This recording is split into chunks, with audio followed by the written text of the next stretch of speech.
Hello everyone, ನಾನಿವತ್ತು ನಮ್ಮ ಉತ್ತರ ಕರ್ನಾಟಕ ಸ್ಟೈಲ್ನ ಚುರುಮುರಿ ಗಿರ್ಮಿಟ್ ಹೇಗೆ ಮಾಡೋದು ಅಂತ ಹೇಳ್ಕೊಡ್ತೀನಿ. ಇದಕ್ಕೆ ಬೇಕಾಗಿರೋ ಐಟಮ್ಸ್ ಏನಪ್ಪ ಅಂದರೆ ಚುರುಮುರಿ, ಪಫ್ಡ್ ರೈಸ್ ಅಂತ ಏನು ಹೇಳ್ತೀವಿ, ಅದಾದಮೇಲೆ ಆನಿಯನ್, ಟೊಮೆಟೊ, ಕುಕುಂಬರ್, ಕ್ಯಾರೆಟ್, ಕರಿ ಲೀವ್ಸ್ ಮತ್ತು ಸ್ವಲ್ಪ ಕೊರಿಯಂಡರ್. ಸೊ ಪಾತ್ರೆಗೆ ಸ್ವಲ್ಪ ಎಣ್ಣೆ, ಜೀರಿಗೆ, ಸಾಸಿವೆ ಹಾಕಿ, ಆಮೇಲೆ ಕರಿ ಲೀವ್ಸ್ ಹಾಕಿ, ಆಮೇಲೆ ಆನಿಯನ್ ಹಾಕಿ ಸ್ವಲ್ಪ ಚೆನ್ನಾಗಿ ಮಿಕ್ಸ್ ಮಾಡ್ಕೊಳ್ಳಿ. ಈ ಥರ ಮಿಕ್ಸ್ ಆದಮೇಲೆ ಸ್ವಲ್ಪ ಟೊಮೆಟೊ ಹಾಕಿ ಇದೆಲ್ಲ ಹಾಕಿ ಸ್ವಲ್ಪ ಚೆನ್ನಾಗಿ ಮಿಕ್ಸ್ ಮಾಡ್ಕೊಳ್ಳಿ. ಮಿಕ್ಸ್ ಆದಮೇಲೆ ಸ್ವಲ್ಪ ಚಿಲ್ಲಿ ಪೌಡರು, ಆಮೇಲೆ ಗರಂ ಮಸಾಲ ಪೌಡರು, ಆಮೇಲೆ ಸ್ವಲ್ಪ ರುಚಿಗೆ ತಕ್ಕಷ್ಟು ಉಪ್ಪು ಹಾಕಿ ಮಿಕ್ಸ್ ಮಾಡಿ. ಇದೆಲ್ಲ ಆದಮೇಲೆ ಸ್ವಲ್ಪ ಚುರುಮುರಿನ ಹಾಕಿ ಈ ಥರ ಮಿಕ್ಸ್ ಮಾಡ್ಕೊಳ್ಳಿ.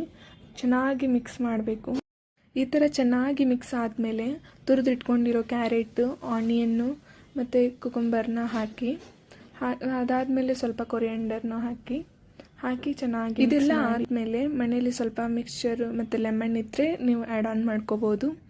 ಸೊ ನಿಮಗೆ ಈ ವಿಡಿಯೋ ಇಷ್ಟ ಆಗಿದ್ರೆ ಲೈಕ್, ಶೇರ್, ಕಮೆಂಟ್ ಮಾಡಿ.